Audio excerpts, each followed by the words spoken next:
শাবান মাস, যেটার আজকে 1 তারিখ শুরু হয়ে গেছে। এই যে শাবান মাস শুরু হলো, এই শাবান মাসে প্রিয় নবী সাল্লাল্লাহু আলাইহি সাল্লামের একটা আমল আছে, বলবো আপনাদেরকে ইনশাআল্লাহ। কিন্তু আমলটা করার চেষ্টা করতে হবে। এই প্রমিস, এই ওয়াদা আমার সাথে আগে আসতে হবে। কারা কারা চেষ্টা করবেন বলেন, হাত তোলেন দেখি। আল্লাহ আমাদের সবাইকে আমলের তৌফিক দান করুন আল্লাহ। ভাইরা আমার, আমলটা হলো, আম্মা জান আয়েশা রাদিয়াল্লাহু তাআলা আনহা বলেছেন, মা রাআইতু রাসূলুল্লাহি সাল্লাল্লাহু আলাইহি ওয়াসাল্লাম ইসতাকমালা সিয়ামা শাহরিন কাত্তু ইল্লা রমাদান। আমি নবীজিকে পুরো মাস, শুরু থেকে শেষ পর্যন্ত গোটা মাস রোজা রাখতে দেখেছি একবার শুধু, বছরে একবার, সেটা হলো রমজান মাসে। বছরে শুধু একবার পুরো মাস রোজা রাখতেন, সেটার নাম কোন মাস? রমজান মাস। আর রমজানের পরে পুরো মাস না, তবে মাসের বেশিরভাগ দিন রোজা রেখেছেন তিনি, এটা দেখেছি শুধুমাত্র শাবান মাস। কোন মাসে ভাই? শাবান মাস। আম্মা জান আয়েশা রাদিয়াল্লাহু আনহা আরেকটি হাদিস আছে, সেখানে তিনি বলেছেন, কানান নবী সাল্লাল্লাহু আলাইহি সাল্লাম ইয়াসুমু শাবানা ইল্লা কালিলা। নবীজি শাবানের পুরো মাস প্রায় রোজা রাখতেন, কয়েকটা দিন বাদে, শেষের কয়েকটা দিন বাদে প্রায় পুরো মাস রোজা রাখার চেষ্টা করতেন। একজন সাহাবী আছেন উসামা ইবনে যায়েদ রাদিয়াল্লাহু তাআলা আনহু, নাম শুনেছেন আপনারা? বাচ্চাদের নাম রাখার জন্য অনেক সময় আমরা নাম খুঁজে পাই না, টালটু, বল্টু, নানটু, সন্টু, দুনিয়ার সব আজগুবি আজগুবি নাম বাইর করি। উসামা কত সুন্দর মাধুর্যপূর্ণ একটা নাম। নবীজি সাল্লাল্লাহু আলাইহি সাল্লামের অত্যন্ত আদরের একজন সাহাবী যায়েদ রাদিয়াল্লাহু তাআলা আনহু, তার ছেলে উসামা ইবনে যায়েদ, নবীজি সাল্লাল্লাহু আলাইহি সাল্লাম নাতির মতো আদর করতেন, স্নেহ দিতেন, ছোট মানুষ ছিলেন। উসামা ইবনে যায়েদ রাদিয়াল্লাহু তাআলা আনহু, এই যে উসামার নামে নাম রাখতে পারেন ছেলেদের, উসামা সুন্দর। আমরা আজকাল শর্ট সংক্ষেপ নাম খুঁজি, নাম উসামা 3 অক্ষরের নাম রাখা যায়। তো যাই হোক, উসামা ইবনে যায়েদ রাদিয়াল্লাহু তাআলা আনহু তিনি বলেন, আমি নবীজি সাল্লাল্লাহু আলাইহি সাল্লামকে জিজ্ঞাসা করলেন, হে আল্লাহর রাসূল, তিনি বলেন যে আমি জিজ্ঞাসা করলাম, হে আল্লাহর রাসূল, মা লাম আরাকা তাসুমু ফি শাবান মা লা তাসুমু ফি গায়রি। আপনাকে দেখি আপনি শাবানে যত রোজা রাখেন অন্য কোন মাসে এত রোজা রাখেন না, কারণটা কি? হেতু কি? এ মাসে এত বেশি রোজা রাখার কারণটা কি? রোজার মাস তো রমজান মাস, কিন্তু শাবানে আপনি বেশি বেশি রোজা কেন রাখেন? নবীজি সাল্লাল্লাহু আলাইহি সাল্লাম তখন উসামা ইবনে যায়েদ রাদিয়াল্লাহু তাআলাকে বলেছেন 2টি কারণ। কটি কারণ? মনোযোগ দিয়ে শুনতে হবে কিন্তু। এই হাদিসটাই আপনি বাসায় গিয়ে আপনার মায়ের সাথে, আপনার স্ত্রীর সাথে, আপনার বন্ধু বান্ধবের সাথে যেন শেয়ার করতে পারেন, সেভাবে মনোযোগ দিয়ে শুনবেন। ওয়াজ মাহফিলের কথা বেশিরভাগই হারায় যায়, হারায় গেলে চলবে না ভাই। আমি কষ্ট করে ঢাকা থেকে আসছি, আমার ভাইয়েরা কষ্ট করে আয়োজন করেছেন, আপনারাও কষ্ট করে আসছেন, সার্থক হতে হবে, এখান থেকে নিয়ে যেতে হবে। হাদিসটা ভালো করে মনে রাখবেন। নবীজি সাল্লাল্লাহু আলাইহি সাল্লাম শাবান মাসে বেশি বেশি রোজা রাখতেন দেখে তার আদরের সাহাবী, নাতির মতো স্নেহ করতেন যাকে, উসামা ইবনে যায়েদ রাদিয়াল্লাহু তাআলা আনহু, তিনি প্রশ্ন করেছেন কাকে? নবীজিকে। কি প্রশ্ন করেছেন? যে হে আল্লাহর রাসূল, আপনাকে শাবানে এত বেশি রোজা রাখতে দেখি, অন্য কোন মাসে এত নফল রোজা আপনি রাখেন না, কারণটা কি? তখন নবীজি কয়টা কারণ বলেছেন? 2টা কারণ। নাম্বার 1, তিনি বলেছেন, যাকা শাহরুন ইয়াগফুলুন নাসু বাইনা রজব ওয়া রমাদান। শাবান মাসের 2 ধারে, 2 প্রান্তে 2টি মাস আছে, যে 2টি মাস অনেক মহিমান্বিত, মর্যাদাপূর্ণ। শাবানের আগের মাসটার নাম কি ভাই? রজব। এই রজব মাসটা মহিমান্বিত কোন কারণে? মেরাজের কথা বলছেন। রজব মাসটা কেন মর্যাদাপূর্ণ, কেন এর মর্যাদা বেশি? দেখেন, এত বড় মাহফিলের 2-4 জন মানুষও জানেন না, 2-4 জন মানুষও জবাব দিতে পারেননি, একজন থেকেও আসে নাই অডিয়েন্স থেকে। স্টেজ থেকে এক ভাই বলেছেন, দেখুন, রজব মাসের মর্যাদার কারণ হলো সম্মানিত 4টি মাস আছে। কোরআনে আল্লাহ তাআলা সূরা তাওবায় একাধিকবার এ সম্পর্কে আলোকপাত করেছেন। আল্লাহ বলেছেন, ইন্না ইদ্দাতাশ শুহুরি ইনদাল্লাহি 12 শাহরান ফি কিতাবিল্লাহি ইয়াওমা খালাকাস সামাওয়াতি ওয়াল আরদ মিনহা আরবাআতুন হুরুম। বছরে 12টি মাসের মধ্যে 4টি মাস আছে সম্মানিত মর্যাদাপূর্ণ, আল্লাহ এগুলোকে সম্মান দিয়েছেন, বিশেষ মর্যাদার মাস। রমজান তো সবচেয়ে শ্রেষ্ঠ মাস আছেই, রমজানের পরে মর্যাদার বিচারে সম্মানিত মাস কয়টা?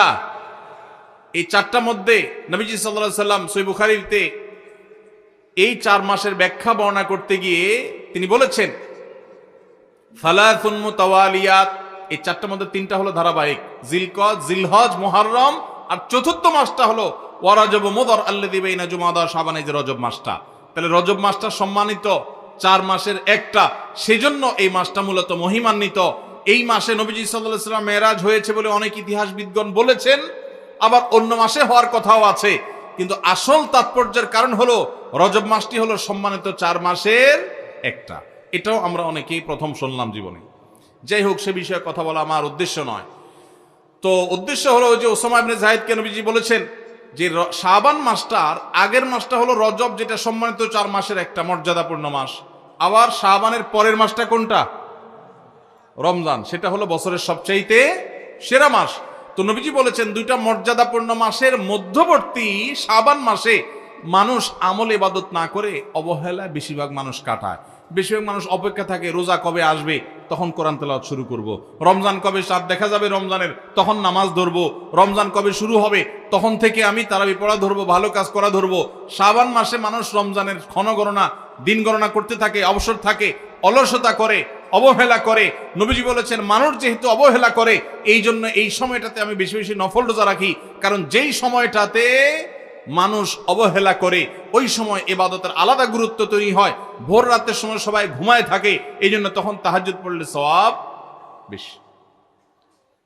হুজুরের সবাই সালাম দেয়, রিকশাওয়ালা বেচারারা কেউ সালাম দেয় না। আপনি যা রিকশাওয়ালাদেরকে আসসালামু আলাইকুম বললেন কেন? কারণ তারা অবহেলিত, তাদেরকে মানুষ সালাম দেয় না। তাহলে তাদেরকে সালাম দিলে, হুজুরের সালাম দিলে যে সওয়াব হতো তার চেয়ে সওয়াব বেশি হবে, কারণ অবহেলিত, এদেরকে কেউ সালাম দিচ্ছে না। একজন গরিব মানুষ, একজন অভাবী মানুষ, সিএনজি চালক, তার গাড়িতে উঠছেন। মুসলমান হলে তার আচরণ হবে উঠে বসেই আসসালামু আলাইকুম। চেষ্টা করা যাবে না ইনশাআল্লাহ? যাদের গাড়ি আছে, কয়জন মানুষ গাড়িতে উঠে বসে ড্রাইভার সাহেবকে সালাম দেন? সালাম দেয়া তো দূরের কথা, উল্টা বেশিরভাগ গাড়ি মালিকদের একটা বদ অভ্যাস আছে, একটা বাজে স্বভাব আছে। আমাদের দেশে একটা বাজে কালচার প্রচলিত আছে, সেটা হলো গাড়ি মালিকরা গাড়ির কাছে আসেন, এসে ভূতের মতো অনেকে দাঁড়ায় থাকেন। ভেতর থেকে ড্রাইভার সাহেব বের হয়ে আসবে, ওনার দরজাটা খুলে ধরে রাখবে, তারপর উনি ভেতরে বসবেন। এই কালচারটা দেখছেন না দেখেন নাই? এই কালচারটাকে কেন খারাপ কালচার বলেছি? কারণ এটা হলো গাড়ি মালিকের মধ্যে প্রভু প্রভু ভাব আর ওই চালক ভাইটার সাথে দাস দাস আচরণ করার কারণে হয়। যে কাজে আপনার সহযোগিতা লাগবে, আপনার গাড়ি চালক, আপনার ব্যক্তিগত সহকারী, অবশ্যই তিনি আপনার সহযোগিতা করবেন। যেখানে কোনো সহায়তা দরকার নাই, হুদাই শুধু ভাব জাহির করার জন্য যেটা করবেন, এটা কখনো কোনো মুসলমানের আচরণ হতে পারে না। নতুন নতুন আমি কোনো গাড়িতে উঠলে, কোনো নতুন ড্রাইভার সাহেবের সাথে দেখা হলে দেখি যে সিট থেকে নেমে আসা শুরু করে। গাড়ি থামছে, এখন গাড়ি খুলবে, তো উনি তাড়াতাড়ি করে হ্যান্ড ব্রেক দেন, বেল্ট খোলেন, কেন? উনি নেমে আসবেন। আমি অনেক সময় বলি, ভাই নামতেছেন কেন আপনি? বলে স্যার দরজা খোলার জন্য। তো একে তো স্যার শুনলে আমার খুব রাগ লাগে, আমি তো স্যার কেন, ভাই বলা যায় না? দ্বিতীয়ত কথা হলো, কেন ভাই, আমার হাত তো সুস্থ সবল আল্লাহর মতে, আমি তো ল্যাংড়া লুলা না।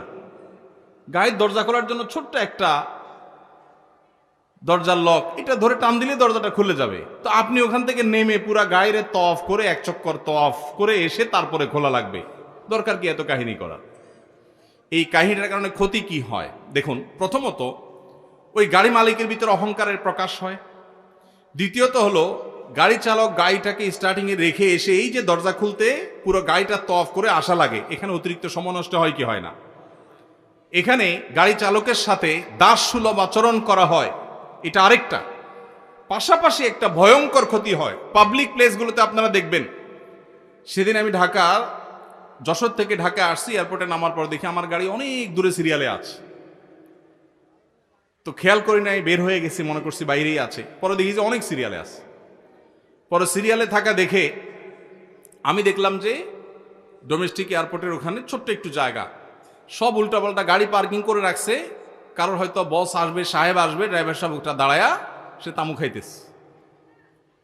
এই যে গাড়িটা দাঁড় করে রাখছে পিছনে 1 কিলোমিটার সিরিয়াল পড়ে গেছে।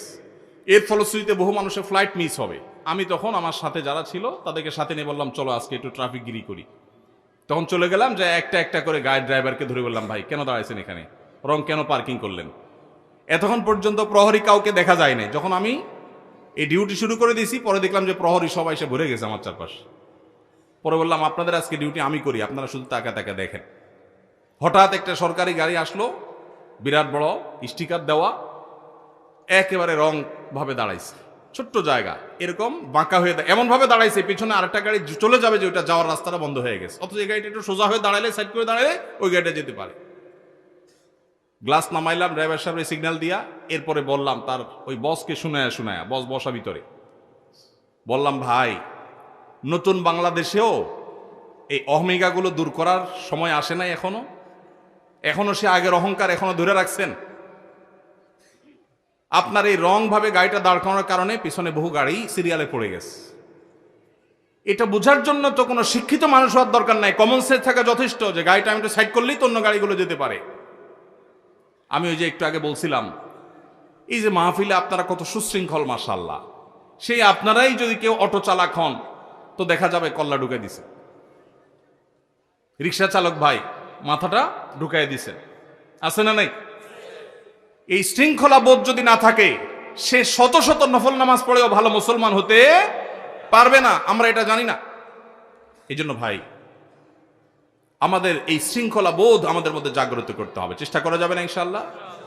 পরে এয়ারপোর্টে এসে আমার ডিউটি, কয়েক মিনিট ডিউটি করার পর দেখলাম যে মাশাআল্লাহ পুরা রাস্তা ক্লিয়ার হয়ে গেছে। এরপর পানির মতো গাড়ি চলে যাচ্ছে, জ্যামটা আর থাকলো না। আমাকে ওখানকার দায়িত্বরত ভাইরা বললেন, ভাই আপনি সরেন, আমরা দেখতেছি। আমাকে আপনারা এতক্ষণ কইছিলেন, আজকে ডিউটি আমিই করবো ইনশাআল্লাহ, বেতনটা আপনারা নিয়েন। তো আলহামদুলিল্লাহ মানুষগুলো সরে গেছে। তো এই জন্য ভাই, এই শৃঙ্খলা বোধটা অনেক বড় একটা ব্যাপার। এই যে মাহফিল ছাড়বে, মাহফিল ছাড়ার পর হইচই করে সব হুজুর কোন দিকে যাইতেছে, এ বেটারে গিরে ফেলাবেন। ঠিক আছে না? যে বেটা আমাদের এলাকায় আসছে, একটু না হাতালে কেমনে হয়। ময়মনসিং গেছি মাহফিলে, দেখি যে জামা টানতেছে, কাপড় টানতেছে, কেউ কেউ পারলে পিঠ হাতে দিতেছে, কেউ পারলে শরীর হাতে দিতেছে। তাই বললাম, ভাই হুজুরদের বা যে কোনো মানুষকে সালাম দিলে সওয়াব হয় জানি, হাতে হাত মিলায় মুসাফা করলে সওয়াব হয় সেটাও জানি, হাদিসে আছে, কিন্তু শরীর হাতাইলে সওয়াব হয় এটা তো জানতাম না। এটা আবার কোন সওয়াব? তো এই যে আবেগের নামে আমরা ভুল কাজগুলো করি, এগুলো করা যাবে? করা যাবে না। আল্লাহ আমাদেরকে বোঝার তৌফিক দান করুন বেশি। দ্বিতীয় কারণ হলো, তিনি বলেছেন, যাকা শাহরুন ওয়া হুয়া শাহরুন তুরফাউ ফীহিল আমালু ইলা রাব্বিল আলামিন। শাবান মাসে বান্দার আমলনামা আল্লাহর কাছে উপস্থাপন করা হয়, ফেরেশতারা রিপোর্ট জমা দেয়। ফাউহিব্বু আন ইউরফা আমালি ওয়া আনা সাইম, নবীজি বলেছেন, আমি চাই আমার আমলনামা যখন ফেরেশতাদের কাছে পেশ করা হবে তখন আমি যেন রোজাদার থাকি। কারণ আপনি কোথাও চাকরি করেন, সিরিয়াস ডিউটি করেন, একবারও আপনার বস আসে না, একটু মোবাইলটা মাত্র হাতে নিছেন ফেসবুকটা টিপার জন্য, আর তাকায় দেখেন পিছের দিকে বস এসে দাঁড়াবে, মেজাজটা কেমন লাগবে বলেন? খারাপ লাগবে না? আর আপনি অন্য সময় যাই করেন না করেন, খুব সিরিয়াস মুডে কাজ করতেছেন, পিছনে তাকায় দেখেন মালিক এসে দাঁড়াবে, কলেজেটা শান্তি হয়ে যাবে না? যাক মাশাআল্লাহ, এই বেচারা এসে আমরা যখন কাজে দেখবে বলবে, বাবা খুব ভালো মানুষ, তো বেতন বাড়বে, তাই না? নবীজি সাল্লাল্লাহু আলাইহি সাল্লাম বলছেন যে আমি শাবান মাসে বেশি বেশি নফল রোজা এই জন্য রাখি, ফেরেশতারা আমার সারা বছরের আমলনামা আল্লাহর কাছে রিপোর্ট জমা দেন, সারা বছর কি করেছি না করেছি তার সব হিসাব জমা দেন। আল্লাহ যখন আমার হিসাবের প্রতি মনোনিবেশ করেন, ওই অবস্থা যদি আল্লাহ সুবহানাহু ওয়া তাআলা তিনি দেখতে পান যে তার বান্দা আমি রোজা আছি, তাহলে আল্লাহ একটু অনুগ্রহ করবেন। এই জন্য আমি এই মাসে রোজা রাখি। তাহলে নবীজি সাল্লাল্লাহু আলাইহি সাল্লাম শাবান মাসের রোজা দুইটা কারণ পাওয়া গেল। এক তো হলো গাফলতির সময় সেজন্য তিনি রোজা রাখতেন, দ্বিতীয়ত হলো এই মাসে বান্দার আমলনামা পেশ হয় সেজন্য তিনি রোজা রাখতেন। এই দুই কারণ আমাদের বেলায়ও আছে না নাই? তাহলে আমাদের রোজা রাখা উচিত না উচিত না? চেষ্টা করবো তো ইনশাআল্লাহ। ভাইরা আমার, একটা প্রশ্ন আপনাদের মনে হইতে পারে, সেটা হলো আমরা তো শুনছি মানুষের আমল নামা সকালে বিকালে আল্লাহর কাছে জমা হয়, ফেরেশতারা জমা করে, আবার এখন শুনলাম শাবান মাসে জমা হয়। তাহলে দুই রকম হলো যে? এর উত্তর হলো আল্লাহ রাব্বুল আলামিনের কাছে আল্লাহর ফেরেশতারা মানুষের আমল নামাকে 3 ধাপে, 3 স্তরে, 3টা লেয়ারে, 3টা সময়ে আলাদা আলাদা ভাবে উপস্থাপন করে। একটা হলো প্রাত্যহিক রিপোর্ট, প্রাত্যহিক আমল নামা, ডেইলি,